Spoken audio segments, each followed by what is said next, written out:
So it was around 2005. Virginia Tech was working on a solar decathlon project, and the faculty member who's in charge of that project said to me, "I need your help. We have to do a write-up of green materials. Can you help us with that?" And I said, "Man, I do not want to talk about green materials. There's so much weirdness and greenwashing." And he said, "No, I really need your help.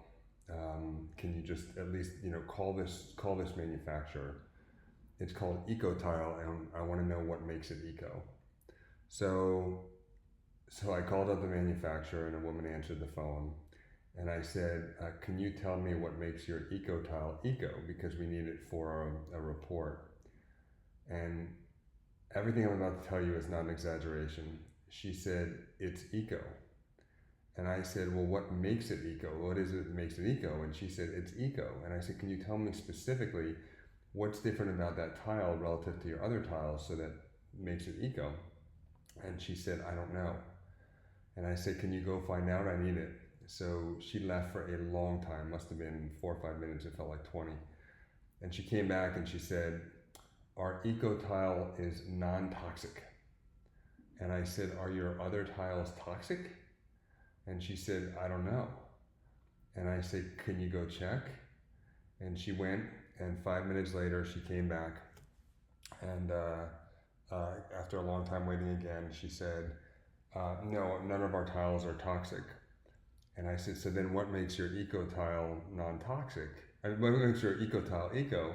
And she said, with as much of a straight face as you can sense over the phone, she said, "It's not toxic."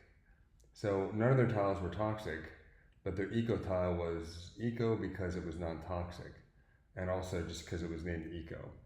So that brings us to standards. And what standards are is they're just what they sound like. Standards are usually an organization with stakeholders agrees upon what the meaning of something like eco is, although there is no standard that I know for eco.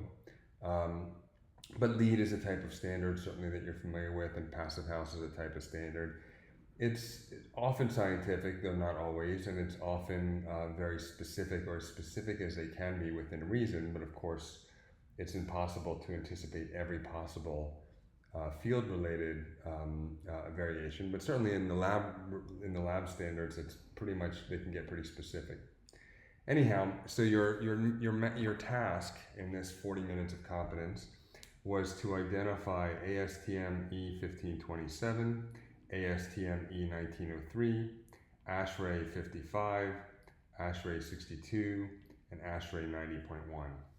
The standards that you're most likely to come across in everyday architecture are ASTM, the American Society of Testing and Materials, ASHRAE, I should have looked at this before, but I think it's the American Society of Heating, Refrigeration, and Air Conditioning Engineers, and ANSI, and I forgot what, it's ANSI, American National Standards Institute, or something like that. But those are three of the kind of major players in our world. And why do we have them? Why do we even need standards? It's because of that eco tile thing, right? So you can say my building is green, or my tile is eco, or my wall does a good job keeping the neighbor's sound out, but without meeting a specific standard, without meeting a specific standard, it's too easy for unscrupulous people to kind of work their way around the facts. The second reason is to standardize it, because even scrupulous people sometimes have a reasonable interpretation of what something may mean, what it may mean to be sufficiently healthy paint, or in terms of air quality, or sufficiently lit in terms of the room. But it's nice to have kind of a common minimum, common maxima to figure out, and most importantly, probably a common way to measure what the minimum and the maximum is, so that you can say, okay, you have to calibrate your instrument before and after the measurement. You have to confirm that that it's an overcast day, that kind of thing. So we're not comparing, say, daylight factor on an overcast day when you measured it on a sunny day when I measured it. So there needs to be some kind of a standard. It's also used as a baseline, in part in the code. So sometimes the code will tell you something has to meet, ASTM something or another. Or, sometimes one standard will reference another. So LEED is famous for this. LEED will reference some California standard for off-gassing for carpets, for instance, or for off-gassing for wood, or some Carpet Institute's standard for off-gassing and so forth. And sometimes it's a baseline for your specs. So specs, of course, are the written documents, the kind of fine print of the building. So there's the drawings that explain the intent, but then there are the specs that you guys know kind of lay out what needs to be done. And one type of spec is a standards-based spec. So you can say, this building shall have a energy use intensity that does not exceed ASHRAE 90.1 and so forth. So that's what I mean by baseline. And then finally, so we can have a common language, especially a common language for the courts. We need a way. Courts are not courts and juries and judges and lawyers are not technical experts. So groups have gotten together and instead of one group saying, yeah, this building doesn't deflect more than most. The floors on this building are pretty firm. And another group getting in front of the judge and jury saying, no, this floor deflects way too much. It's nice that someone has probably come out with a standard, actually they have, to explain what maximum deflection should be for your building, usually relative to the span. So that's why we have these 5 standards and others.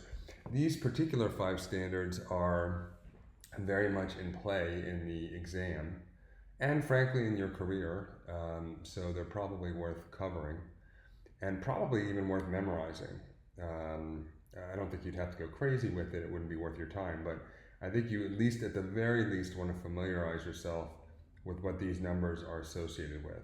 So the first one we're going to look at is ASTM E1527, and that lays out the standards for what is a Phase 1 environmental review. A Phase 1 environmental review. Now, what do I mean? What is that? Well, it used to be that in the bad old days, there was lots of pollution, and then occasionally someone would purchase a property, either an existing building or a piece of land, and it would only come out later that that land was contaminated or that that building was contaminated. And so so people would say, well, no, I think it's okay, it's not contaminated. There's no problem with the lead. There's no problem with the paint. There's no lead paint. There's no problem with the groundwater. It's totally clean groundwater. But just saying there's no problem is really not the same as meeting a standard. So ASTM came up with 1527, which is called a Phase 1 environmental review. And a Phase 1 environmental review is kind of a cursory review. You may remember this from the Amber book itself, where I go over it, although I don't think I talked about the ASTM standard number for it. But it's a cursory review that goes through the historical documents for what was on or near the site historically. It may include interviews with stakeholders, neighbors. It may include a walkthrough of the site, but there are certain kind of things that should be done for a Phase 1 environmental review. Now, when we're talking about environmental reviews, in general, we're looking for 4 things. I would say there are 4 things that are really commonly problematic and really exceptionally problematic. The first is lead paint. Lead, of course, used to be included in paint. It helped the paint stick and be durable, but when children chew on even small amounts of paint, and toddlers who are teething will walk around and chew on windowsills and that kind of thing, when they have even small amounts of lead, there are significant measurable drops in IQ as they age and develop. So small amounts of lead ingested at a young age have a huge problem. This is why there are presumably thousands of kids in Flint, Michigan right now who are multiple points lower on their IQ than they would be had there not been lead in their water. So certainly a phase one review in Flint would include an examination of the pipes. So that's a phase one environmental review. It's just kind of a walkthrough, and lead is one of the things you're looking for, specifically lead paint. The second common one for existing buildings is of course asbestos. Asbestos was used, I think, until the 70s, although I think we knew it was a carcinogen in the 30s. We just kept it quiet. And Lord knows how many people died unnecessarily. It's probably one of the greatest examples of corporate crime in history. But so from the 30s to the 70s, the industry just kind of pretended like it wasn't a problem. Asbestos was used because it was remarkably flame retardant. And so it was used in all kinds of things, caulks and pipe insulation and so forth. Phase one environmental review in ASTM E1527 will include a walkthrough. It'll include a walkthrough of the site, looking for things like pipe insulation that may be of a certain age that likely has asbestos. Now, having asbestos alone is not really necessarily a problem. It may be buried in the wall, it may be encased in duct insulation. The problem arises when the asbestos becomes what's called friable. And when asbestos is friable, it means it's been kind of loosened and it's in its dust form. And when it's inhaled in its dust form, it is wickedly carcinogenic. It is remarkably carcinogenic. And certainly people who are exposed to large amounts of asbestos in their work, especially people in like the shipbuilding industry or the construction industry, especially like in the 50s, 60s, 70s, they very often have since died of exposure to asbestos. So lead is the first, asbestos is the second. The third common pitfall involves contaminated soil or groundwater from a dry cleaner. That's what this picture is right here. Because over the years, dry cleaners were A, ubiquitous and still are, and B, used nasty chemicals, and C, were wildly underregulated for decades. And so they would just kind of dump out the chemicals out back, and the chemicals would seep into the soil, and they're still there today, even though it may be decades later. So, and the contamination can extend blocks. So you could be several blocks away from a dry cleaner that's been out of business for decades, and your soil may be ridiculously contaminated. The fourth and final of the common issues that I can think of anyway are underground tanks, typically from gas stations. So same deal. Gas stations have these underground tanks with gasoline in them. They often leak, and over the years, until fairly recently, they were underregulated, so the tanks were allowed to leak. Sometimes it was a home heating oil tank or something else that leaked, but they were allowed to leak, and those leaks contaminated the soil for some significant radius often. So those are the four things you're looking for. Now, there are other things you're looking for. I mentioned that, if you were building in Flint, Michigan, you'd want to understand what the piping situation is. And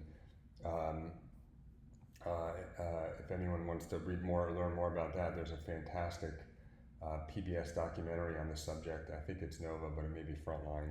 Virginia Tech was actually pretty involved, and actually were the first ones who blew the whistle on the Flint, Michigan situation.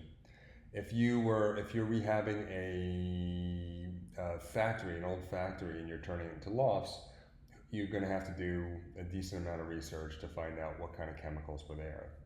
And that brings us to a phase two. So if you have a phase one environmental review, it's kind of a cursory look. And oftentimes, if the cursory look says, well, we didn't see anything out of the ordinary, or we didn't see anything of concern, that will be sufficient for the banks and for future courts when the lawsuits come because there is some weird contaminant in the soil or the paint, or mold somewhere. When the courts later see that you did an official ASTM E1527, a real life benchmarked phase one environmental review with a licensed professional, or at least a professional who's got experience in that, if something comes up later, it's much more difficult for someone to win a lawsuit against you for building a building, because you this is kind of a measure of your due diligence. You did a phase one environmental review. And for that reason, the banks almost always require a phase one environmental review. All right. If the phase one environmental review comes up with something that's a red flag, maybe maybe it looks like the building was built at a time when they were still using lead paint.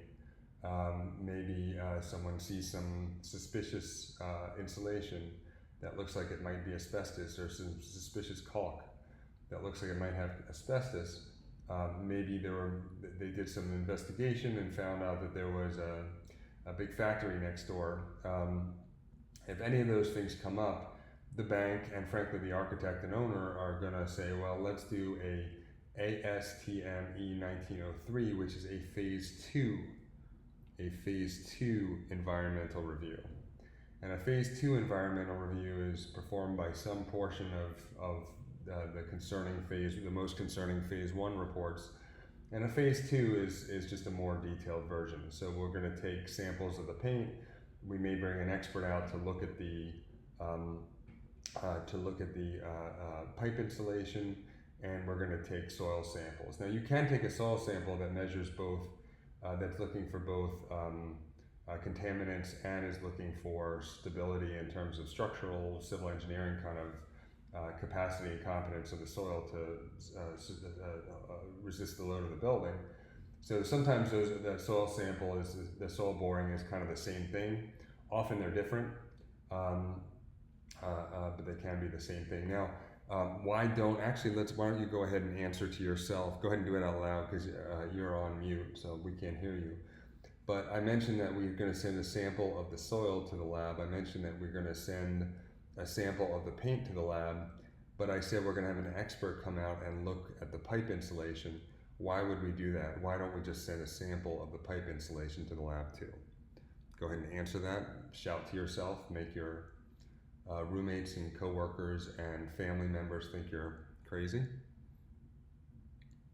The reason we're going to do that is because, as I mentioned, the asbestos, once it's friable, once it's loose, that's really where the problems begin. And so we don't want to just pick apart a little bit of it, wondering if it's asbestos, because we've kind of poked the bear. We've awoken a sleeping giant, whatever analogy you want to have. We've opened Pandora's box. Now there's dust in the air from that insulation, and if that insulation is asbestos, then we've really caused way more harm than we've mitigated, at least in the near term. So that's why we're going to typically not take a sample. An expert may take a sample, but we're not going to just dig it up with our hands like this. So that's ASTM E1903, and it specifically lays out what as specific as reasonable, what a professional needs to do. Often it's someone trained in geology, but it could be someone trained in chemistry or someone who's just an environmental engineer. What a professional is supposed to do to determine exactly what the condition is of the existing site. That way, the owner can know what to do before they build on it or renovate the building. That brings us to ASHRAE 55. ASHRAE 55 is thermal comfort, and it's pretty straightforward. It tells us what the thermostat should be set at, what we can expect for thermal comfort. So it'll tell us what's kind of an ideal thermostat for the summer, what's an ideal thermostat for the winter. It will take into account what you're doing. So if it's a gym, thermal comfort will be at a different level in terms of temperature and humidity than if it were a nursing home. It will take into account so not only the activity, but also the likely clothing of the occupants. If the occupants are likely to be wearing suits and ties, then maybe it accounts for that. If the occupants are likely to be wearing bathing suits, it accounts for that, and so forth. And ASHRAE 55 also accounts for air movement and thermal thermal radiation. So is there likely to be a giant flame in the corner because of some industrial process that's going to add not just air temperature, not just convective heat in terms of air temperature, but radiant heat in terms of you can feel the flames even in the absence of, even if the air temperature is okay, if you're near a big flame, you can feel very hot. And wind and air movement. Is there going to be ventilation? Is the fans going to be on, and so forth? ASHRAE 55 is one of many ASHRAE standards that's referenced by LEED. So to become LEED certified, your building may have to come across meeting ASHRAE 55. So in other words, we want green, low energy buildings, but we definitely don't want low energy buildings that make everyone uncomfortable. And especially, we don't want the energy modeler to cheat. So we don't want the energy modeler to say, you know, I'm having trouble getting your building under the energy code requirement. So what we're going to do is we're going to assume that you're going to set the thermostat for 92 in the summer and 48 in the winter, and lo and behold, now our building uses way less energy in the energy model. Well, that's bogus, of course. So by making people meet the standard when they're doing their energy model, it's another way to kind of rein in unscrupulous people. Now, before this meeting, I called up a brilliant mechanical engineer, a guy named Galen Stengel out of Charlottesville, Virginia. As you can look him up, Stengel and Associates. And I think there's no E before L in Stengel, so I think it's Stengl maybe. But he's a passive house whiz and just an overall really bright guy. And if you're looking for a better mechanical engineer, I can highly recommend him. But I called him up before this meeting because I wanted to make sure I understood how common in practice cheating on the energy model is. People doing the kind of thing like I talked about. So you could either say, okay, the building is, we're going to set the thermostat really in a weird kind of wonky way that allows us to use less energy for our energy model. Or the other common one might be making assumptions. We're going to buy only Energy Star computers. We're going to turn off printers when we're not using them. We're going to turn off all lights when no one's in the room. No one's going to have a desk lamp. No one's going to have an under-desk refrigerator in their studio, whatever. And I asked him how common that kind of gamesmanship is, and he said it's pretty uncommon. So, he said the bigger issue is variation across enforcement. So some code officials who are familiar with the energy code and have the wherewithal, the technical wherewithal to enforce it, are enforcing it at a different level than either code officials who have no familiarity with the code, or more likely not the technical wherewithal to really be able to understand what's going on. And energy codes are going to vary wildly, even by state to state. I called someone else this morning. He had worked recently in Seattle and in DC. He actually now works for Amberbook. And I said, was there a difference in the energy code in Seattle and DC? And, is it what I think? And he said, yeah, Seattle was like crazy, really, really strict, really rigorous, really robust energy code. And DC was, at the time he worked there anyway, was not very hard, not a very high bar to clear. He said his first construction administration work, his first CA, was a blower door test to check the leakiness of a very large building in Seattle. And he said the contractor was sweating it. He was really concerned, very stressed out, because it was pretty high stakes. If it wasn't met, he was going to have to go and figure out how to seal up the building. Anyhow, ASHRAE 55 sets forth what we consider comfortable to be inside, what temperature, and to a lesser extent, humidity, air movement, radiant heat transfer, clothing, and activity, what's the appropriate level of all those so that we're comfortable. This is kind of a nice transition from 55 to 62. I just actually happened to do this morning. So I'm in my office now, my Amberbook World Headquarters. It's the second floor of an old house, probably from 1910.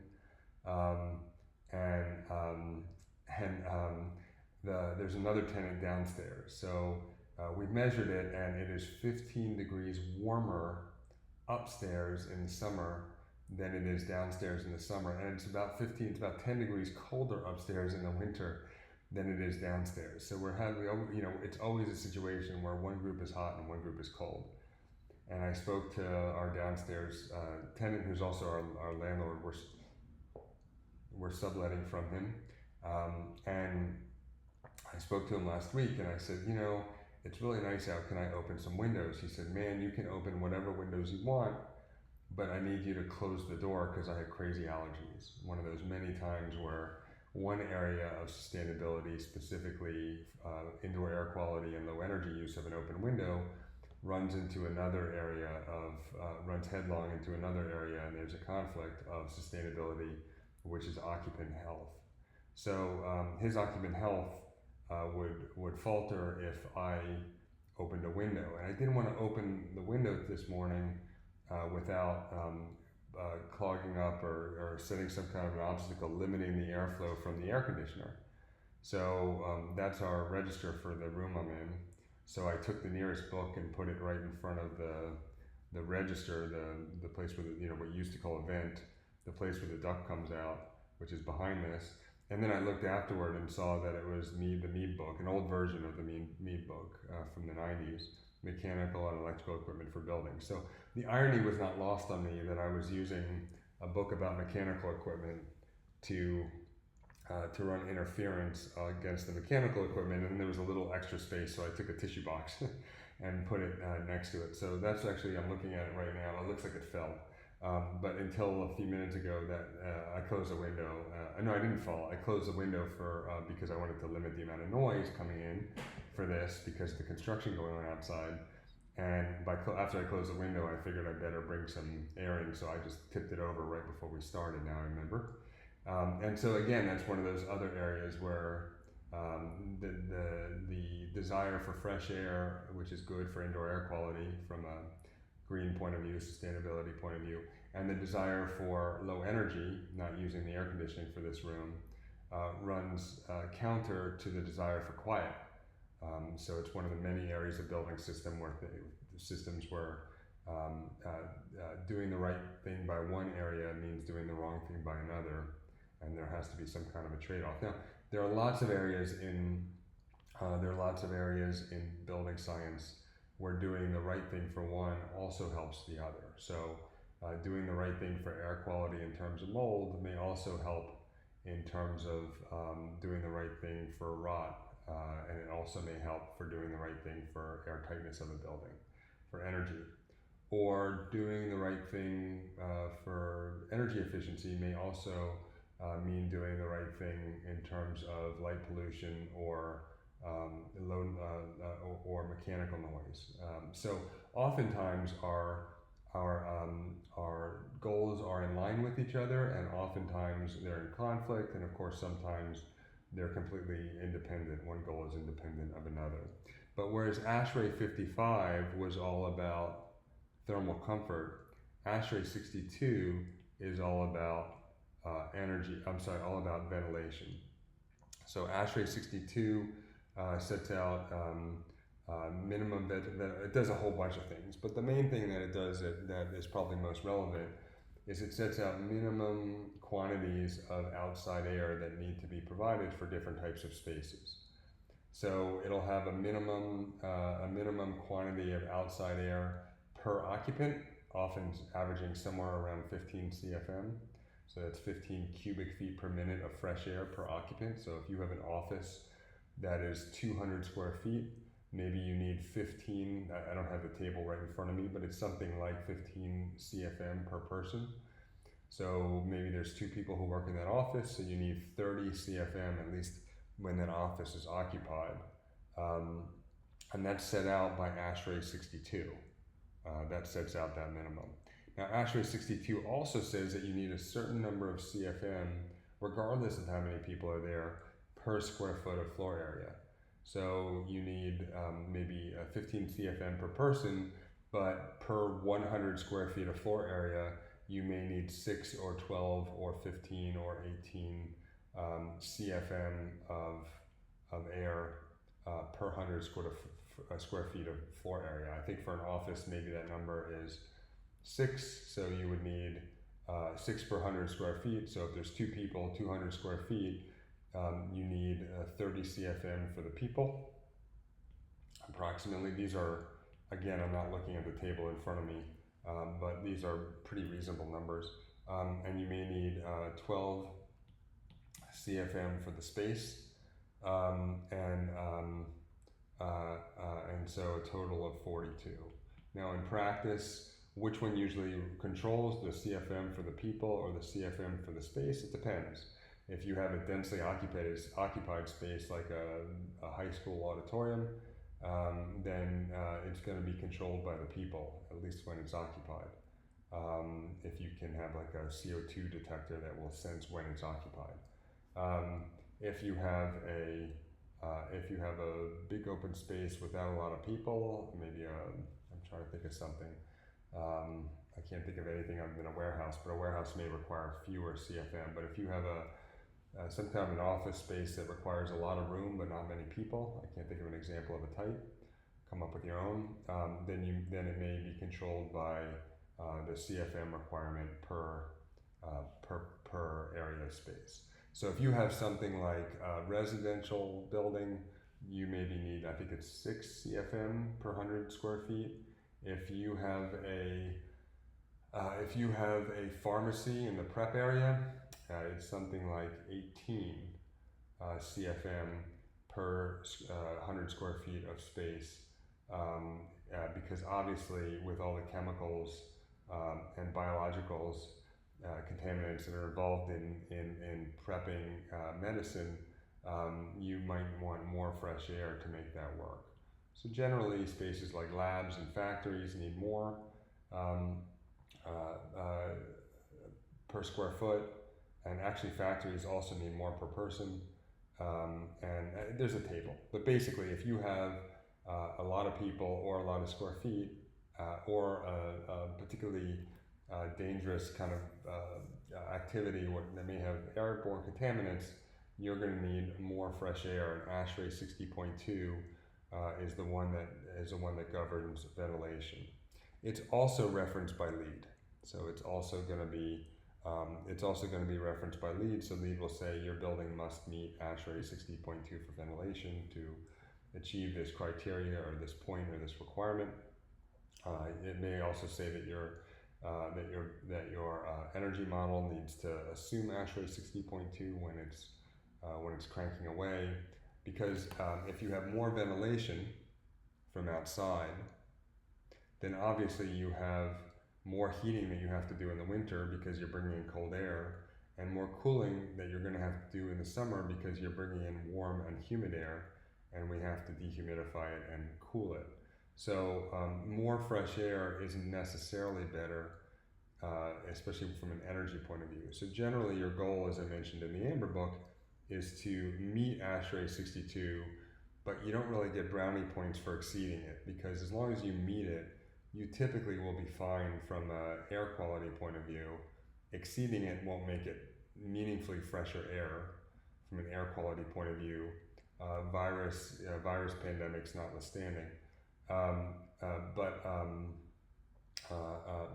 I think in the end, we'll see, all this stuff goes on YouTube. So some of the people who are listening to this are listening to it long after COVID has been wiped out, or been wiped out as a global pandemic. But I think we're going to continue to see the importance of ventilation with regard to the spread of viruses, and COVID in particular. I think it's something that we already know a lot about, but I think you're going to find when it's all said and done, there's a lot of evidence that some buildings that have better ventilation systems and more fresh air are going to do a lot better than other workplaces, especially. It's workplaces that are the most concerning, where you're spending more than, say, an hour or half an hour very close to somebody else. All right, so ASHRAE 60.62 sets forth minimum ventilation standards that you want to meet, but not exceed by too much, because then you're going to use too much energy heating and cooling the building. Our final measurement is ASHRAE 90.1, and ASHRAE 90.1 is ASHRAE 90.1 is, well, it's both for energy and lighting. So it's a big one. Remember again, ASHRAE is the air conditioning engineers. And so it will look at, often on a per square foot basis, it'll look at things like EUI. EUI is not something you necessarily need to know for the exam yet, but it's something that the exam frankly should be asking about if they're not. And it's something that now we're starting to, as a profession, some of you guys are starting to learn about EUI. We just had an exhibit of Payette's work in our lobby at Virginia Tech in the spring right before COVID hit. And it was a bunch of really beautiful buildings, and there was a poster for each one. On the bottom right-hand corner of each board, there was an EUI number. So we could look not just at what the building looks like, but we could look at the energy use intensity. And in the US, it's typically measured in kilobTUs per square foot per year. And so what that means is how much energy, that's what kilobTUs is, per square foot. So it's the energy kind of intensity. So in a square foot of a floor area per year. So if we have a really efficient building with efficient systems and efficient lighting and efficient thermostats and occupancy sensors, and we have responsible occupants who are not trying to maximize comfort, they're trying to get comfort just right and balance it against energy needs, and we have appropriate lighting and so forth. These are actually, I recognize these from IKEA. If we have met all those criteria, then we're going to have a low EUI energy use intensity because we're going to use fewer kilobTUs per square foot per year. If we have old systems and inefficient systems and cheap systems and poor insulation and poor air leakage control in our skin of our building, if we have occupants who don't give a damn, then we're gonna have high numbers. We're gonna have high numbers of EUI, and it really varies. It varies not just building to building and energy model to energy model, but a huge variation is just occupant to occupant. So does this, if you have a bunch of apartments and you're looking from one occupant to the other, occupant A may crank their air conditioning and maybe even open their window while they're cranking their air conditioning and leave the lights and TV on and take long hot showers. Occupant B may do all the right things, and it wouldn't be unusual for occupant B to be using a tiny fraction of the energy that occupant A is using. So ASHRAE 90.1 sets out kind of levels for EUI. Now, if you'll forgive me, I'm going to take a second to look at kind of what a typical level is, because I have those in my notes, but I failed to anticipate this and put my notes in front of me. So for reference, now I have it up. For reference, a warehouse will have in the US, will have a median EUI of about 25 kilobTUs per square foot per year. There's not much lighting or equipment per square foot. There's not much need for occupant thermal comfort. It's not like we need to make sure hundreds of warehouse workers are very comfortable. There may only be no one there or one person there. So maybe we just air condition his office, or maybe we don't you just let him sweat a bit. And so that will have a letter. A warehouse will have a level of about 25. These are approximate numbers and averages. So if 90.1 might say for a warehouse, 25 EUI is about where the national average is. So LEED says you have to exceed that number by 10%, or the energy code by 10%. The energy code is often going to be based on ASHRAE 90.1 as well. And so that's 25. Now, an office or a school will be something around 50. And again, this is per square foot per year. So an office and a school will be typically around 50. A shopping mall will be typically around 100, to give you a sense of kind of orders of magnitude. A grocery store or a hospital will be something around 200, because there's lots of equipment in a grocery store with the refrigeration, and there's lots of equipment in a hospital. And a fast food restaurant will be, believe it or not, 400, because there's lots of equipment, but keep in mind it's per square foot. It's per square foot is what we're talking about. Um, so given that it's per square foot, if you have a small space with a lot of equipment, you're going to have a much higher EUI. That's actually one of the knocks on EUI. One of the kind of bad things about it is it measures it in a per square foot basis. So you may build a building that's small for 200 people, 200 office workers, and have a higher EUI because you have everything on fewer square feet. You have the same amount of equipment, just about, same number of copiers, same number of computers, same number of people in a smaller area, so you'll have a higher EUI.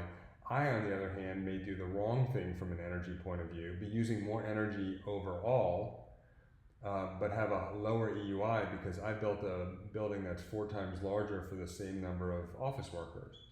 So my EUI looks better because on a per square foot basis, I'm using less energy, but really on a per occupant basis, I'm actually using much more. It's like you may drive a Prius 200 miles every day to get to work and back, and I may drive a Hummer a quarter mile every day, and my Hummer in that situation is got much smaller environmental footprint than your Prius. Anyhow, that should give you a sense of kind of what EUI is. ASHRAE also sets levels that have to do with lighting, how much energy lighting is going to use, and so forth. So that's ASHRAE 90.1, and that's kind of a big one, and one that I think if you're not familiar with it now, over the course of your career, I think that's going to come into play much more often, much more often. All right, so now we're on to the part where we're talking about next week's, and take out your phone if you want to take a camera of this. If you want to be emailed these every week and you're not already on our email list, write us an email to firms@amber-book.com, firms@amber-book.com. And the question is, what is the cost of heating a building with a natural gas boiler given peak heat loss is 500,000 BTUs per hour, 2,000 full load hours per year. Our fuel heat load value of natural gas is 1,000 BTUs per cubic feet. Our fuel cost is $11 per 1,000 cubic feet of natural gas, and our boiler efficiency is 90%. And again, this is one of those, like so many of our other 40 minutes of competence meetings, one of those where you're encouraged to use NCARB's demonstration exam and pull up their formula that they have in the references tab near the top, because you will have access to formula that will be useful, and there are some formulas in there that will be useful for calculating this guy here. All right, that concludes this 40 minutes of competence until we get to the question section. Those of you who are ready to to start working can go start working on your studies. The rest of you who want to see me answer last week's question and ask some questions of your own, stick around. All right.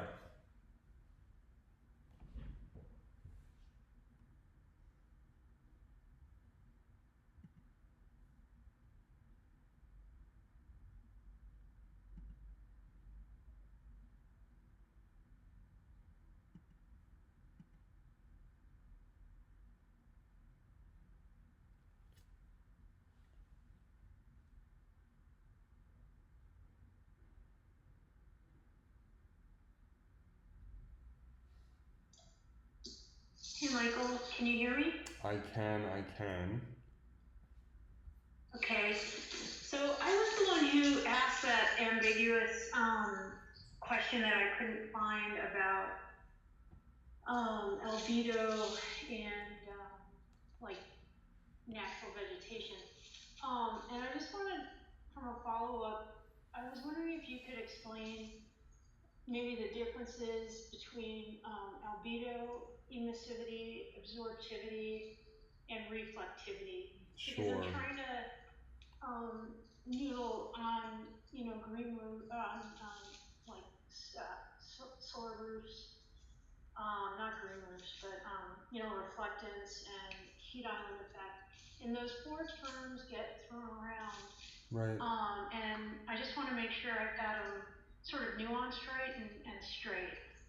Yeah, so, and you'll have to apologize, you'll have to accept my apology because I don't have my notes on this stuff right here, but I know enough to talk about it extemporaneously. So, um, yeah, so generally if you have, and the Amber Book does cover this, but generally if you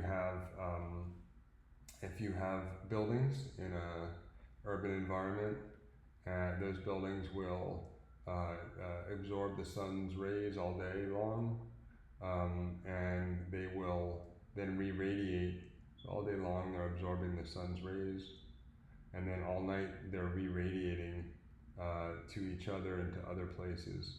And the roofs of the buildings, because they're overhead and that's where the sun is most likely to be, are especially at risk of having all kinds of absorptions of heat, which has, and the absorption of heat has two problems. One is it's radiating heat at night from a heat island effect point of view, but the other is it's bringing some of that heat inside the buildings that then the air conditioning has to expend energy to overcome.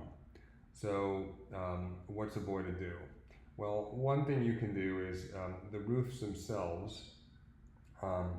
There are two elements, two dimensions on which they operate that affect the this as an issue. The first is reflectance, which is the same as albedo.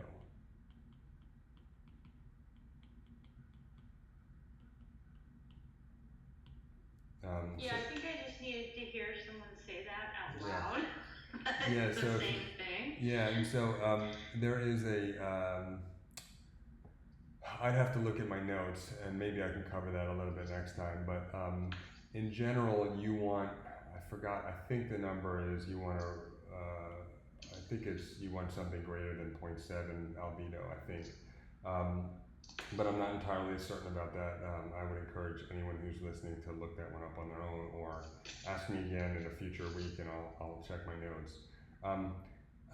Now that's the easy part. So if you have a white roof, it will have a higher albedo than a dark roof. If you have a shiny white roof, it'll have a higher albedo still. If you have a metal roof, it'll have a high albedo. So what it's doing is it's measuring how much of it's a number that ranges from 0 to 1, and the higher the number, the more of the sun's energy is going to be reflected, and the less will be absorbed into the building. Or into the thermal mass of the structure of the building, and that will then eventually either go into the building or will be re-radiated back out at night to heat up the city. So that's albedo. Emissivity, which I think has 2 M's and 2 S's, but I'm not a good speller.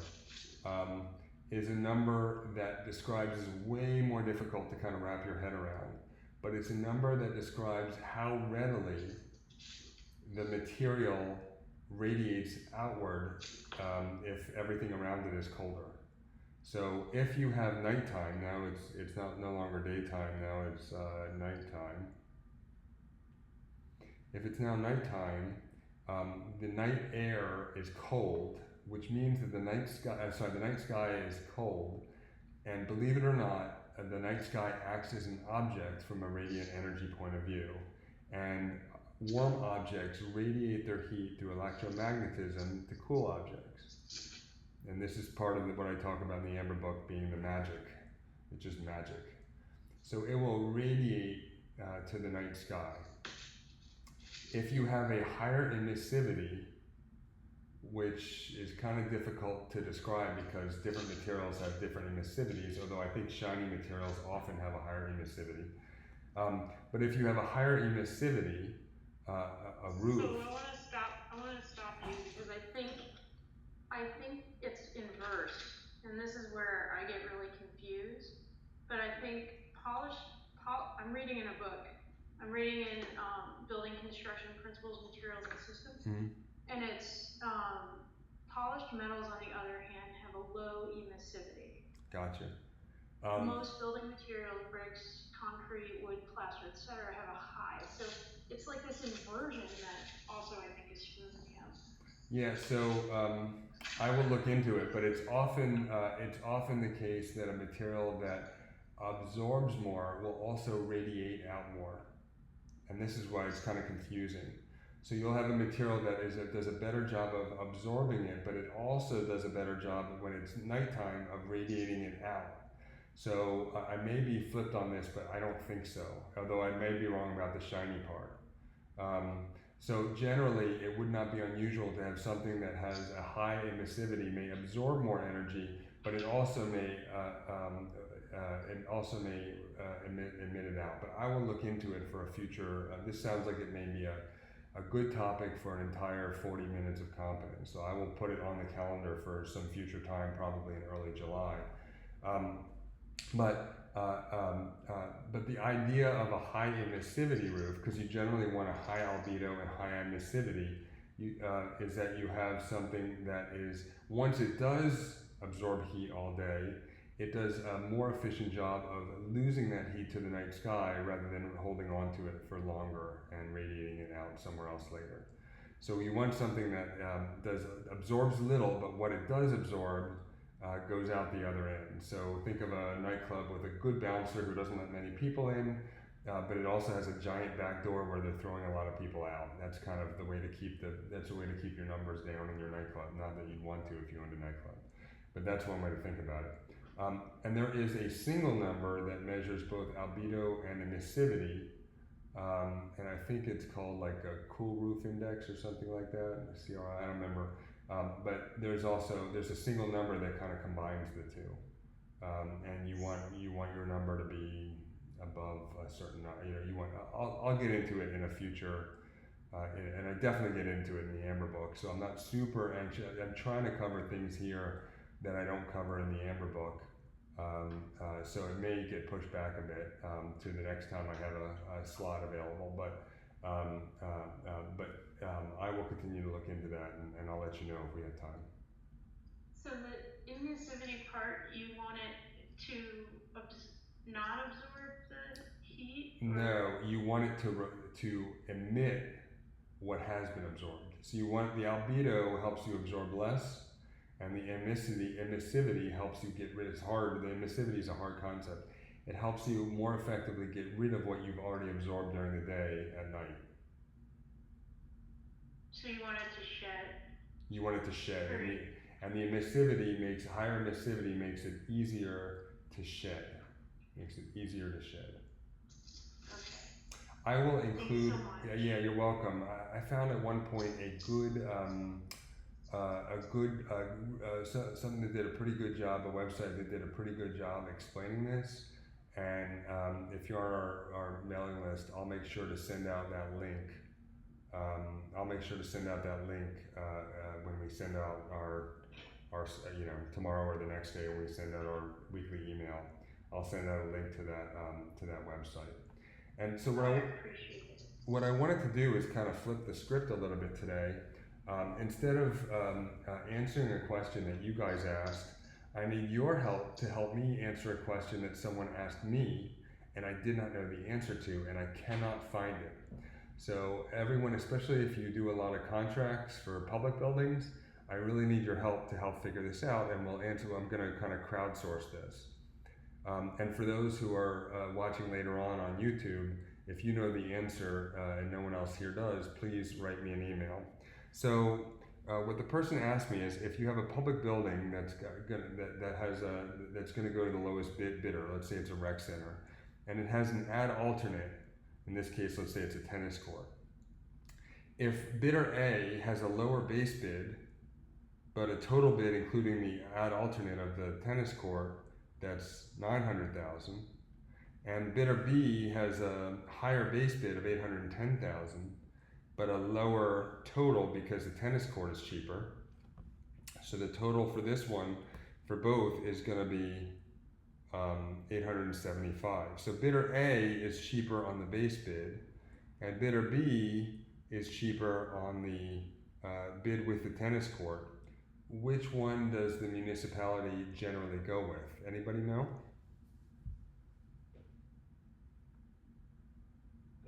would say A. You would say A? Yeah, because it seems to be a huge difference between 100,000 and 65,000. Doesn't seem right.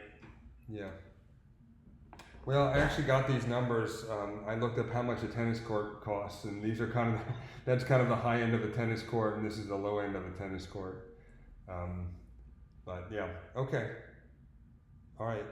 Yeah, I would guess it would be A, but I just don't know, and I thought maybe somebody had some. So maybe someone. We've actually had a lot of traffic on our even though our YouTube is even though our YouTube. Oh, someone wrote that it's B. That's B is if that person could take their either text us in the chat or take their mute off and let us know how sure they are that it's B. Because like how confident are you that it's B? Um, let's see. All right. Well, we'll take a look at it later. But any other questions from folks? I have a question. Hi, I have a question regarding today's assignment and Hmm. where is R value provided? ASHRAE does provide different R values for like roof and wall. Hmm. Is that 90.1? I don't remember. There are Okay. there are standards and recommendations for depending on your climate for roof and wall, but I don't remember if it's in 90.1. Anybody know? I'll look into that. Okay. And then another question I had, which is not very, which basically I wanted your advice that do you have any recommendations for what practice exams we could take just to get more familiar with the kind of questions, especially for like PPD and PDD? Yeah, Amber Book. I mean, our practice exams are obviously much more difficult on average than the average exam question, but that's kind of by intention because I'd rather you go into the test center feeling confident than feeling familiar. I think it's overrated to have.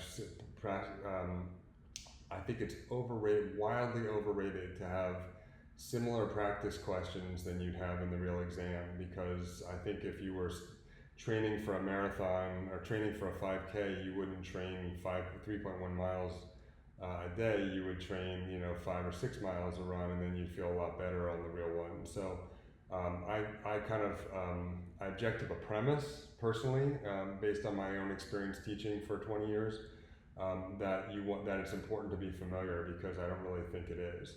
The place where it's important to be familiar is with the actual like software. How to pull up the calculator, how to where those reference formulas are that I talked about, and for that I recommend NCARB's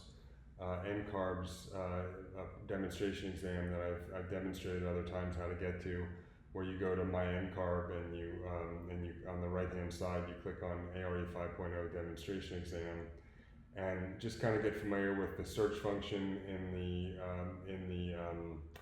the case study. Get a little bit familiar with how to click on a check all that apply. But I mean, in reality, I have never met anybody who got in the exam for the first time and was just confused about how that stuff worked. I've met lots of people, including me, who didn't know that there were formulas available when I first took the exam. I didn't realize there were formulas available, and I've met other people who didn't know they could right-click on a drag and drop. You can right-click on it to rotate it 90 degrees. So sometimes you need to rotate a retaining wall or something 90 degrees when you drag it. If you right-click on it, it will rotate. And to my knowledge, NCARB doesn't really explain that very well. I've never seen that written, but I've noticed that it works in the exam. So in terms of the technical usage, I think that's important. In terms of the pacing, you should be going for all these tests. You should be doing no slower than 2 questions per minute. I'm sorry, then 2 minutes per question. So after 10 minutes, you should have no fewer than 5 done. After 20 minutes, you should have no fewer than 10 done, 10 questions done, and that will give you about 4 minutes per question for the case studies. So I think there's kind of a timing issue but I have never, ever seen a practice exam that to me looked anything like my experience with 5.0.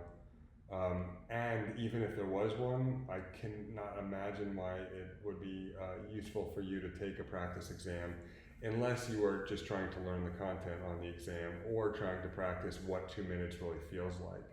But you can practice what 2 minutes really feels like on the demonstration exam, and you can get a sense as to what types of questions that they're going to ask on the demonstration exam. People get upset when I say that. You know, they kind of say, well, no, but I need that. No, you don't. You don't. I mean, you can look for one and you can try to find one. I can't, it's not that I can't recommend one, and Lord knows I am happy to recommend a competitor. I just have never seen a good practice exam, including on a competitor, including in ballast. I've never seen one that I thought, oh yeah, that hit it spot on, except for NCARB's demonstration exam, including NCARB's 4.0 demonstration exams. I don't know if those are still available. Does anybody know? Speak up.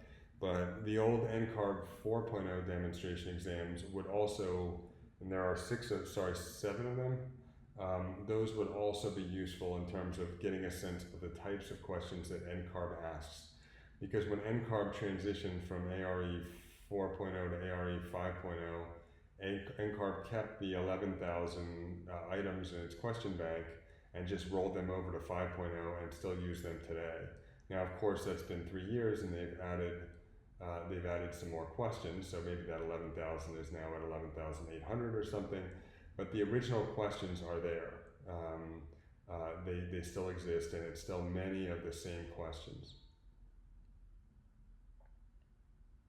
Anybody else have a question? Well, Michael, thank you for doing this. I have one question from last week, but you're going to push this next one.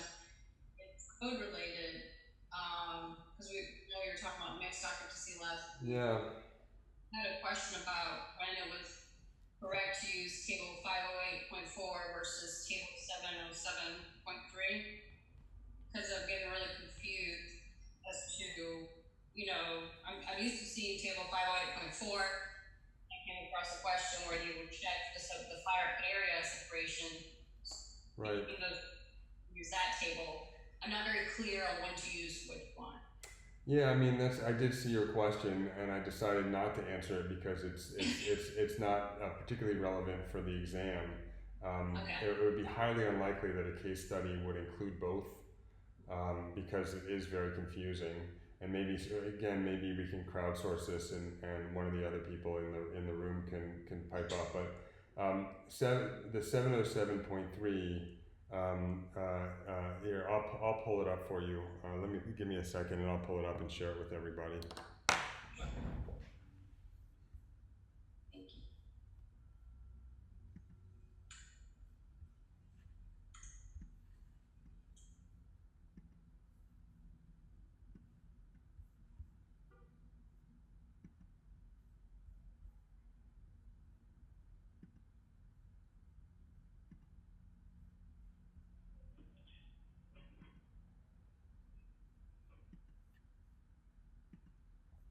So it looks something like this.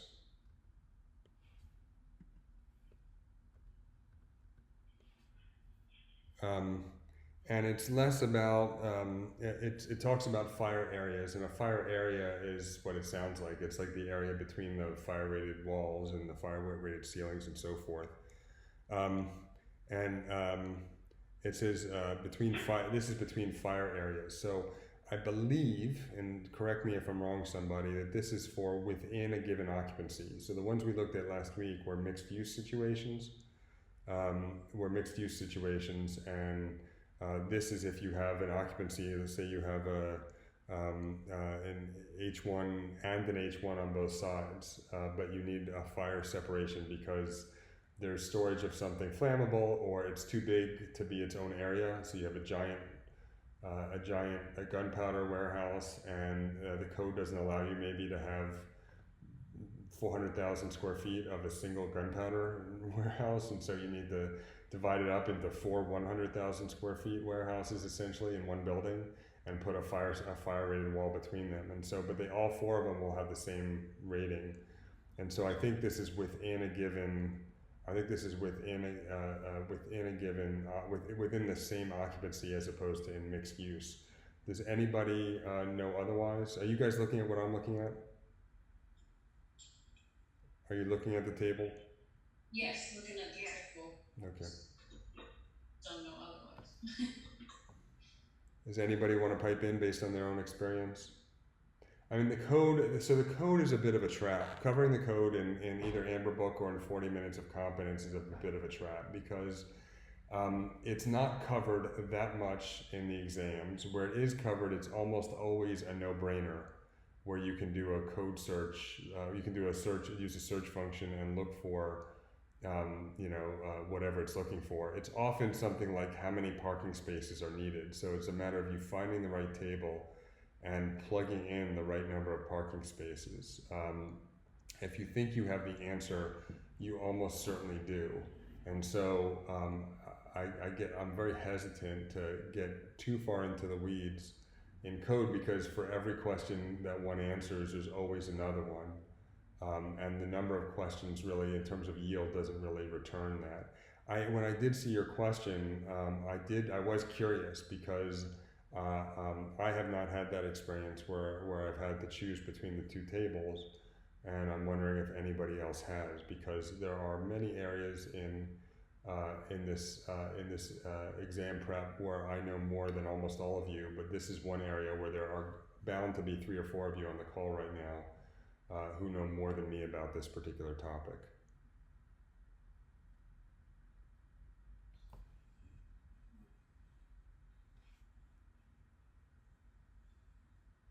All right, maybe not. All right. So, any other questions? Thank you. All right, guys. Thank you. This concludes our 40 minutes of competence, and I will see you again here next week. Can't wait. Bye.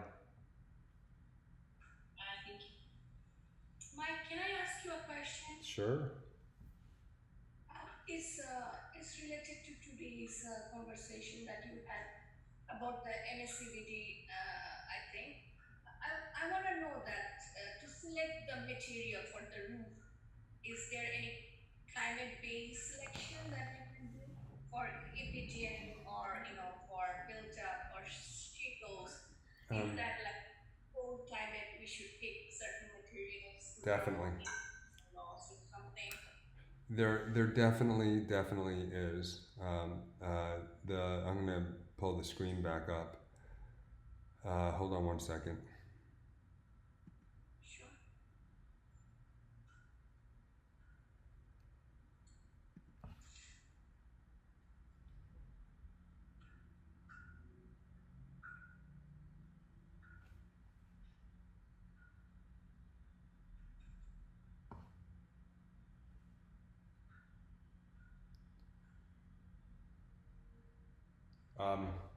Yeah. So if you have a small building in a cold climate, then especially if it's a cold, sunny climate, you can imagine that you may want more heat to be absorbed by your roof.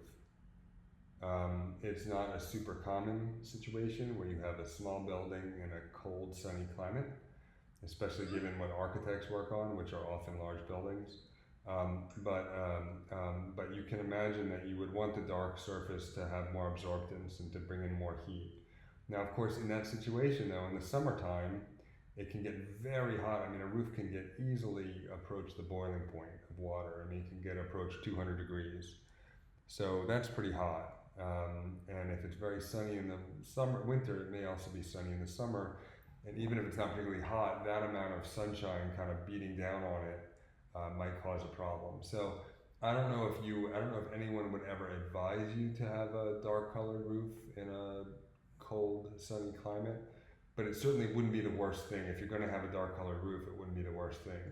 If, however, you're either in a warm climate or you have a big building, and big buildings generally need air conditioning just about year round, even in cold climates, because of their limited surface area relative to their volume and because of all of the people, lighting, and equipment that are inside the buildings generating heat, if you have a building that's using a lot of its energy to cool, then you generally don't want to absorb a lot of solar radiant thermal energy coming from above, because the sun is above in the summer. That's when it's highest in the sky. And so in most cases you would want something that is light in color. By that I mean high albedo and high in emissivity, which means they can shed heat. It absorbs heat possibly quicker, but it also sheds heat quicker to the night sky at night. So I think there is a factor, and of course how much insulation you need on the roof is heavily dependent upon your climate. So in general, in cold climate, what kind of material you should use? One with in a hot climate, you should use one with a high reflectance and a high albedo. High albedo and a high emissivity, which also means a high reflectance and a high emissivity. Material-wise, like EPDM, like I mean, I know that we should use for high albedo. This reflectance, this albedo and emissivity thing, you can add that to other materials. So let me give you an example. You could have a bituminous roof that generally is basically a tar roof that's black, but then you can put a coating on it that's high albedo, high emissivity coating on top of it. So on almost any material that I know of, you could put a coating. You could use special white ballast, rock, special gravel that is highly reflective and has a high emissivity, and you can put that on top of another material and use it as ballast. So the type of material is not as important when it comes to these two questions about albedo and emissivity. The type of material is not as important as the coating on the top of it. See, okay, thank you. And just not like related to this. So I know that a vapor barrier should be in the warm side. So for roof, is it the same that it always should be in the warm side, or for roof it's different? Okay, so roof is crazy, right? So roof, the vapor barrier is the roof membrane if it's a low slope roof.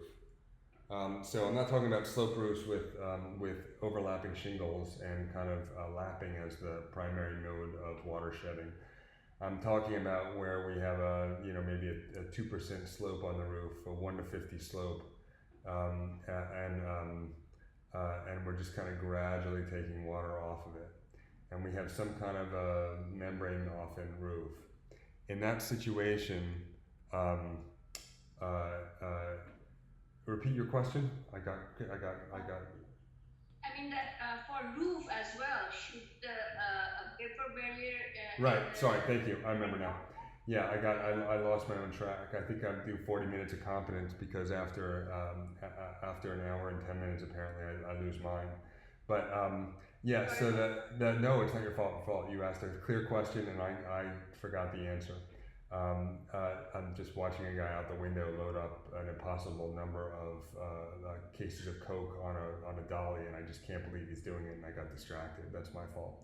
So the vapor barrier on a roof with a membrane is the membrane.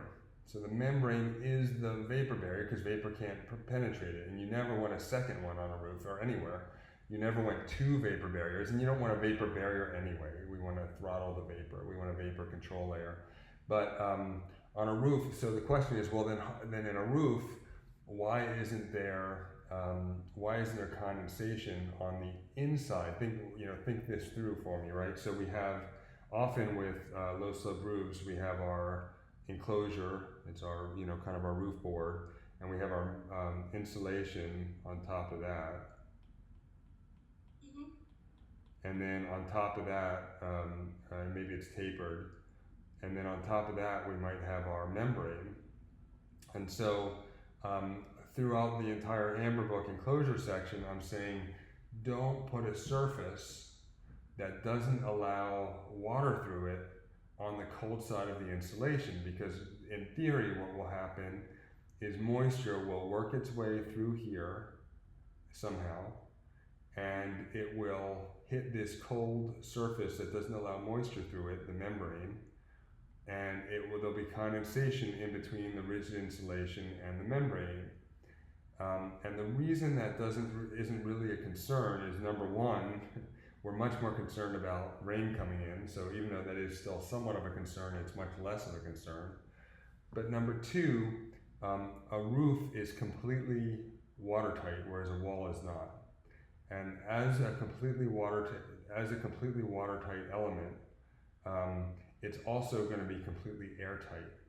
And as a completely airtight element, there's not going to be airflows carrying moisture through. So what we're actually concerned about, despite the BS of the concept of the vapor barrier, what we're really not concerned with vapor on a molecular level, cell by cell, moving through drywall or whatever's on the ceiling and working its way through, because that happens so slowly that it's not a problem.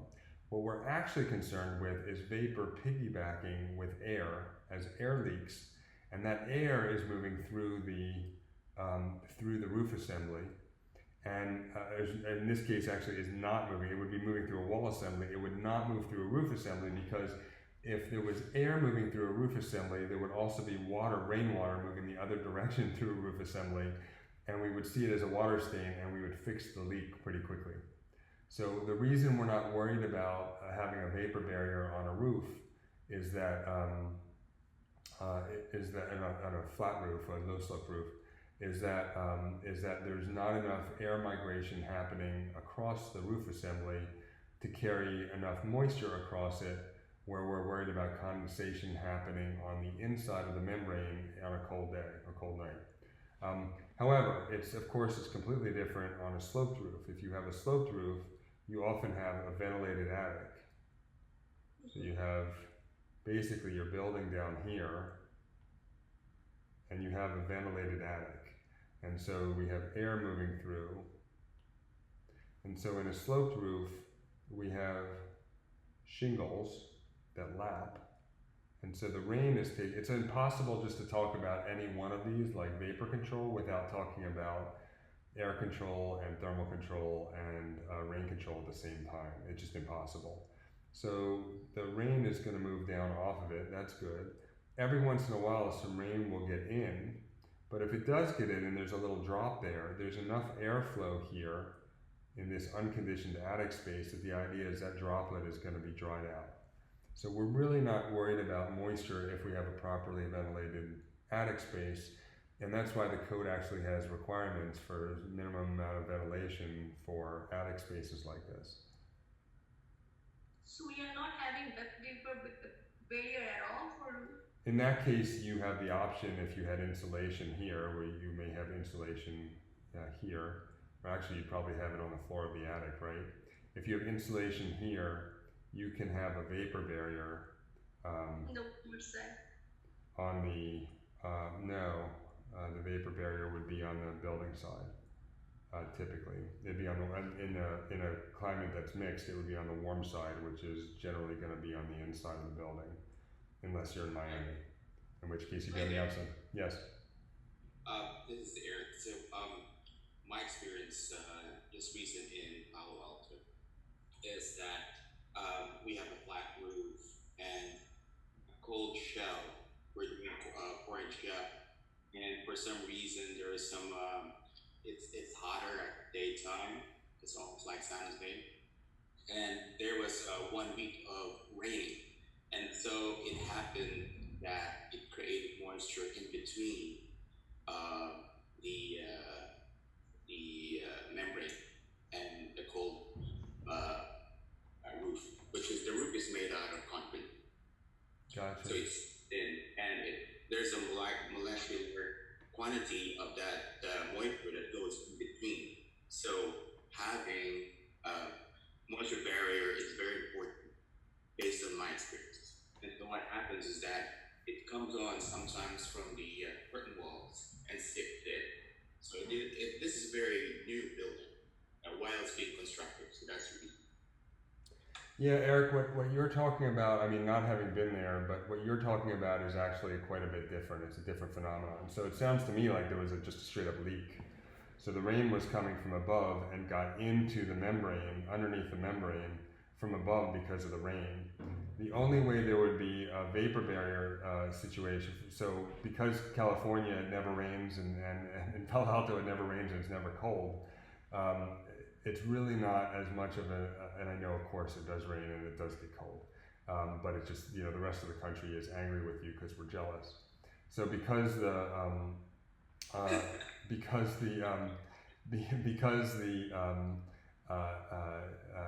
there wouldn't the vapor barrier is to prevent moisture from going in and condensing when it's very cold and it's cold enough to condense, and it's highly unlikely that the surface in Palo Alto was ever cold enough to condense. So you most likely had, so there's three different ways that moisture moves through an assembly, and they're very different, and people conflate them all the time. So the most common way is for rain, and that moves through exactly like you think. It goes through capillary action, it goes through gravity, it goes through leaks, sometimes wind pushes it in, and that's rain. Completely separate from that, there is significant amounts of moisture that move through with air. So insofar as you have air leaks, you also have moisture moving through. And then completely separate of that, which these second two people always conflate, completely separate of that, even in the absence of any air moving through, you could have an airtight assembly, but moisture will move through at a molecular level through, say, OSB or through drywall or plaster. So there'll be moisture like bit by bit right now. If I turn on a humidifier in the room I'm in, and especially if it's winter out, so it's dry out, and if I made a completely airtight room, but it was all made of drywall, bit by bit, the moisture would work its way through the drywall, molecule by molecule. Now, it may take a week to do that. It's a very slow process. So the idea of using, and that's the vapor migration. So the idea of using a vapor barrier at all, and much less using a vapor barrier in a warm climate, but forget about that.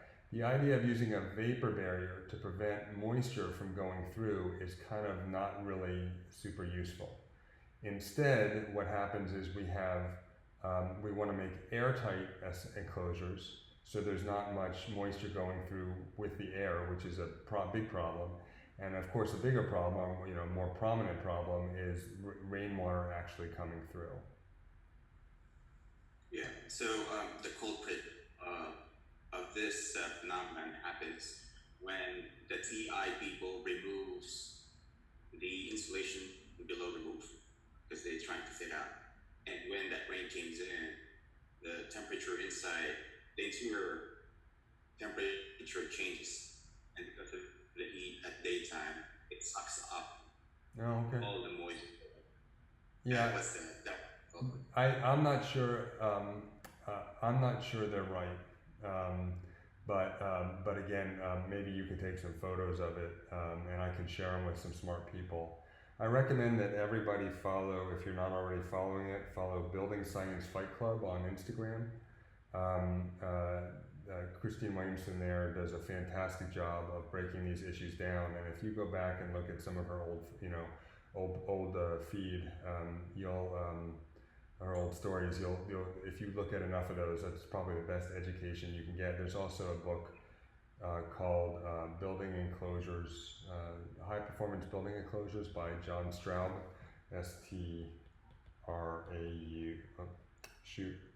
AUBE. What was the Instagram name again? It's called Building Science Fight Club.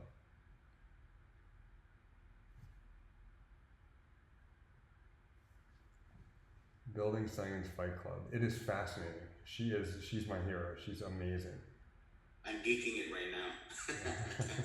So take a look at that, and so she can show you examples of all these kind of issues, and help you to kind of separate those three paths of water migration in your head.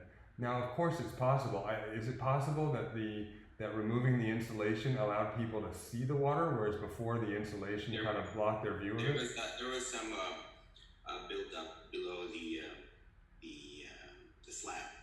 So they ignored that. They thought it's just okay for a day, but then it started dripping in, and it actually accumulated because the new coping we started removing it, and there's a lot of buildup of water in there because there is this.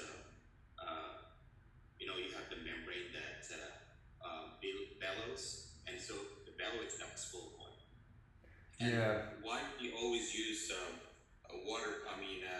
vapor barrier below and flat roof is just in case a membrane tears up or some sort of failure. There's another layer, a second. Sure. You're talking about something different then. So there are lots of good examples and good reasons to use two layers of membrane as the roof. So if there's so oftentimes what we'll do is we'll mechanically fasten the first one and then chemically adhere the second one to the top one to the first one. So is that what you're talking about, or you're talking about a vapor barrier on the other side of the insulation, or as a separate kind of layer that's not really part of the roof membrane buildup, but is actually part of something else? Yeah, it's another protection, but it's always recommended by the roofers. So whenever they do that, that's their recommendation. Yeah, I mean, this is of all the areas of building science, this is by far the most complex to get your head around conceptually. And frankly, I may decide to get my PhD in this at some point because I find it really interesting. Yeah. But there's these kind of moving parts, and it's very difficult to talk about one versus the other. I don't think that in your climate zone you can look at there are recommendations for, you can type in recommendations for vapor barriers by climate zone, and I'm almost certain that in your climate zone in Palo Alto there's no recommendation that you use a vapor barrier. Yes, we were underestimating it because of the temperature in Palo Alto, but it happened. So lesson learned. Yeah. I'm actually from New York, and I'm pretty much aware of what's going on with temperature and temperature swings. Yeah. But then they were just laughing at me when I started telling them about that in California. Got it.